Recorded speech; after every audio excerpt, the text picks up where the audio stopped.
మీ ఎలాంటి వ్యాపార ప్రకటనలకైనా వెంటనే మా ఛానల్ సంప్రదించండి. 2025 డిసెంబర్ మాసంలో సింహరాశి వారి యొక్క మాస ఫలితాలు. ఈ సింహరాశి వారికి ఈ మార్గశిర పుష్యమాసాల కలయికైనటువంటి ఈ డిసెంబర్ మాసం అనుకూలతల కంటే కూడా ప్రతికూలతలే ఎక్కువగా కనిపిస్తుంది. ఈ ధనుర్మాసం కానీ మార్గశిర మాసం కానీ మీరు నిరంతరం భగవంతుని ఆరాధనతో, భగవంతుని దర్శనాలతో, భగవంతునికి సంబంధించిన తీర్థయాత్రలతో కాలం గడిపి మనశ్శాంతిని, పుణ్యఫలాలని అందుకోవాల్సిన పరిస్థితి మీకు అవసరం అనిపిస్తుంది. ఈ డిసెంబర్ మాసంలో 2025 డిసెంబర్ మాసంలో సింహరాశి వారికి ప్రధానంగా పంచమ అష్టమాధిపతి అయినటువంటి గురువు డిసెంబర్ నెల 5 తర్వాత లాభభావం అనేటువంటి మిథున రాశిలోకి ప్రవేశిస్తున్నారు. గత 2-3 మాసాలుగా ఈ గురువు మీకు ప్రతికూలంగా సంచరించడం వల్ల, వ్యయంలో సంచరించడం వల్ల మీరు పడినటువంటి ఇబ్బందులన్నీ తొలగిపోతాయి. సమస్యలు పరిష్కరించుకోగలుగుతారు. విద్యా సంబంధమైన విషయాల్లో సానుకూలత లభిస్తుంది. సంతానంతో అభిప్రాయ భేదాలు తొలగిపోతాయి. మీ ఆలోచనలు కలిసి వస్తాయి. ఆత్మీయులతో కలిసి మీరు ఆనందంగా కాలం గడుపుతారు. అనుకోకుండా శుభవార్తలు కానీ, శుభ కార్యక్రమాల్లో కానీ పాల్గొంటారు. సమాజంలో పేరు ప్రఖ్యాతులు తెచ్చుకుంటారు. ఈ రకంగా గురువు మీకు డిసెంబర్ 5 నుంచి లాభములో మంచి ఫలితాలను ఇచ్చేటువంటి పరిస్థితి సింహరాశి వారికి ఉంది డిసెంబర్ మాసంలో. అయితే ఈ డిసెంబర్ మాసంలోనే సింహరాశి వారికి తృతీయ దశమాధిపతి అయినటువంటి శుక్రుడు చతుర్థ పంచమ భావాల్లో అనగా వృశ్చిక ధనుసు రాశుల్లో సంచరించడం వల్ల స్త్రీజన సహకారం బాగుంటుంది. వృత్తి ఉద్యోగ వ్యాపారాల్లో రాణిస్తారు. వృత్తి ఉద్యోగ వ్యాపార వ్యవసాయ రంగంలో మంచి లాభాలు అందుకుంటారు. అలాగే కుటుంబంలో సంతోషకర వాతావరణం నెలకొంటుంది. సంతానం విషయంలో శుభవార్తలు అందుకుంటారు. మీ ఆలోచనలు కలిసి వస్తుంది. ఆత్మీయులతో కలిసి ఆనందంగా కాలం గడిపే పరిస్థితి మీకు ఈ డిసెంబర్ మాసంలో వస్తుందని చెప్పవచ్చు. మరి ఈ గురువు, దేవగురువు అయినటువంటి బృహస్పతి, రాక్షస గురువు అయినటువంటి శుక్రుడు తప్ప మిగతా గ్రహాలన్నీ ప్రతికూలంగా సంచరిస్తున్నాయి సింహరాశి వారికి. ఈ ప్రతికూల గ్రహాలు అధికంగా ఉండేటువంటి కారణం చేత ఒక రకమైనటువంటి అశాంతిని, అసౌకర్యాలని సింహరాశి వారి ఈ మాసంలో ఎదుర్కోవాల్సి ఉంటుంది. ఇందులో ప్రధానంగా జన్మరాశ్యాధిపతి అయినటువంటి సూర్య భగవానుడు అనగా సింహరాశికి అధిపతి అయినటువంటి సూర్య భగవానుడు చతుర్థ పంచమ భావాల్లో అనగా వృశ్చిక ధనుసు రాశుల్లో సంచరించేటప్పుడు కుటుంబంలో తండ్రితో మనస్పర్ధలు, అధికారులతో అభిప్రాయ భేదాలు, ప్రభుత్వ కార్యక్రమాలు వాయిదా పడేటువంటి పరిస్థితి కనిపిస్తుంది. ఆ తర్వాత పంచమ భావంలో ధనుసు రాశిలోనికి సూర్యుడు పోవడం వల్ల మీ ఆలోచనలు కొన్ని కలిసి రాదు. సంతానంతో మనస్పర్ధలు అవడానికి అవకాశం ఉంటుంది. అలాగే ఆత్మీయులతో కూడా అభిప్రాయ భేదాలకు అవకాశం కనిపిస్తుంది. ఇక చతుర్థ భాగ్యాధిపతి అయినటువంటి కుజుడు ఈ నెలంతా కూడా, ఈ డిసెంబర్ మాసం అంతా కూడా చతుర్థ పంచమ భావాల్లో అనగా వృశ్చిక ధనుసు రాశుల్లో సంచరించడం వల్ల కుటుంబంలో ఘర్షణ వాతావరణం నెలకొంటుంది.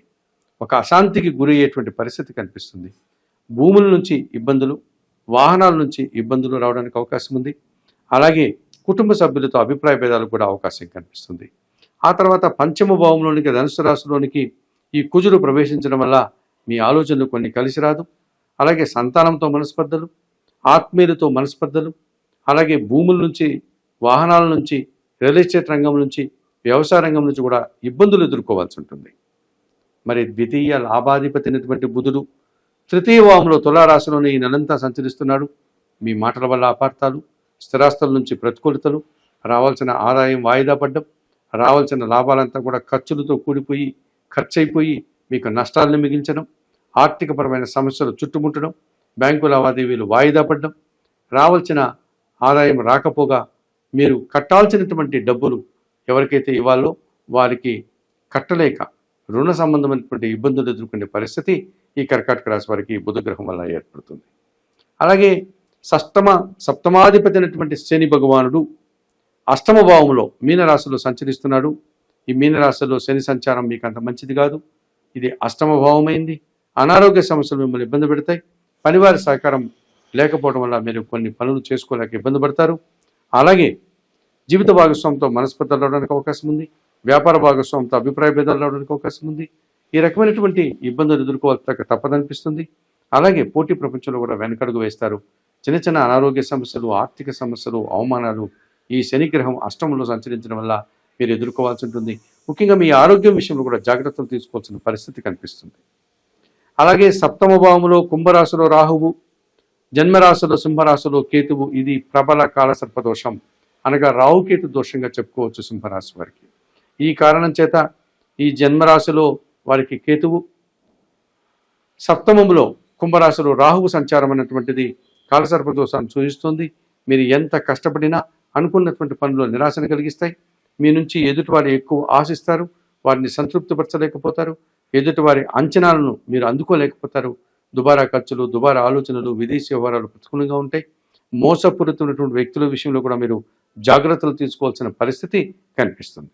మరి 2025 డిసెంబర్ మాసంలో ఈ సింహరాశి వారు తప్పనిసరిగా ఎన్ని గ్రహాలకు ప్రతికూలంగా సంచరిస్తున్నాయి కనుక ఈ 6 గ్రహాల యొక్క ప్రతికూలత నుంచి బయటపడడానికి నిరంతరం మీరు పరిహారాలు నిర్వర్తించుకోవాల్సినటువంటి అవసరం కనిపిస్తుంది. మరి 2025 డిసెంబర్ మాసంలో సింహరాశి వారు నిర్వర్తించుకునేటువంటి పరిహారాలు కనుక మనం పరిశీలిస్తే, అలాగే సప్తమ భావం అయినటువంటి కుంభరాశిలో రాహు సంచరిస్తున్నాడు. అది సింహరాశి వారికి 7వ భావమైంది, ఇబ్బంది పెడుతోంది కనుక చాముండేశ్వరి అమ్మవారిని కానీ కనకదుర్గాదేవిని కానీ దర్శించండి. అమ్మవారికి కుంకుమ పూజాది కార్యక్రమాలు నిర్వర్తించండి.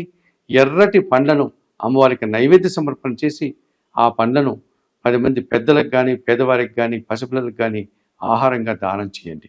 ఈ రకంగా చేయడం వల్ల మీరు ఈ రాహుకేతు దోషం నుంచి బయటపడడానికి అవకాశం ఉంది. ఇందులో జన్మరాశిలో కేతువు, సప్తమంలో రాహువు, ఇది ప్రబల కాలసర్ప దోషం. ఈ కాలసర్ప దోషం నుంచి బయటపడాలంటే శ్రీ వాయులింగేశ్వర క్షేత్రమైనటువంటి శ్రీకాళహస్తీశ్వర ఆలయానికి వెళ్ళి ఆ ఆలయంలో అందుబాటులో ఉన్నటువంటి రాహుకేతు పూజలు నిర్వర్తించుకోండి. అలాగే ఆలయంలో ఉండే దక్షిణామూర్తిని దర్శించండి. ఆలయంలో కొలువుదీరినటువంటి వాయులింగేశ్వర క్షేత్రం అనగా వాయులింగేశ్వరుడు అయినటువంటి శ్రీ కాళహస్తీశ్వర స్వామిని దర్శించి నమస్కరించుకోండి. అక్కడ అందుబాటులో ఉండే పార్వతీ అమ్మవారు, జ్ఞానప్రసూన్న అమ్మవారు కనుక అమ్మవారిని దర్శించి అమ్మవారి ఆశీస్సులు అందుకోండి. ఈ రకంగా చేయడం వల్ల మీరు ఈ రాహుకేతు దోషం నుంచి బయటపడడానికి అవకాశం ఉంటుంది. అంత దూరం వెళ్ళలేని వారు నిత్యం గణపతి ఆరాధన, నిత్యం గణేశాష్టకం చదువుకోవడం, ఉలవలను బాగా ఉడికించి గోవులకు ఆహారంగా దానం చేయడం వల్ల సింహరాశిలో ఉన్నటువంటి కేతు దోషం నుంచి బయటపడవచ్చు. మరి అష్టమ శని దోషం కూడా మిమ్మల్ని ఇబ్బంది పెడుతుంది కనుక తప్పనిసరిగా మీరు తిరునల్లారు అనేటువంటి తమిళనాడులో ఉన్నటువంటి శనేశ్వరుని యొక్క క్షేత్రానికి వెళ్ళి అక్కడ శనేశ్వర స్వామిని దర్శించండి. కోనేటిలో స్నానం ఆచరించండి. అంతటి దూరం వెళ్ళలేని వారు ప్రతి శనివారము ఈశ్వరుని గుడికి వెళ్ళి ఈశ్వరుని యొక్క శివలింగానికి పాలాభిషేకం నిర్వర్తించి బిల్వాష్టకం చదువుకోండి. ఇక తృతీయ భావంలో బుధుడు సంచరిస్తున్నాడు కనుక బుధవారం రోజు వెంకటేశ్వర స్వామి దర్శనం చేసుకోండి. అలాగే తులసి ఆకులమాలను సమర్పణ చేయండి. ఆకుకూరలు కానీ కాయగూరలు కానీ పేదవారికి దానం చేయండి. పంచమంలో కుజ సంచారం ఉంది కనుక సుబ్రహ్మణ్య స్వామి దర్శనం, సుబ్రహ్మణ్యాష్టక పారాయణం మీకు శుభ ఫలితాలను అందిస్తుంది. అలాగే చతుర్థ పంచమ వాళ్ళు రవి సంచారం ఉంది కనుక ప్రతిరోజు ఉదయాన్నే నిద్రలేసి సూర్య భగవాన్ని దర్శించి సూర్యుడికి నమస్కరించుకోండి. సూర్యాష్టకం చదువుకోండి. అలాగే గోధుమలు కానీ గోధుమ పిండి కానీ పేద బ్రాహ్మణులకు కానీ పేదవారికి కానీ దానం చేయండి.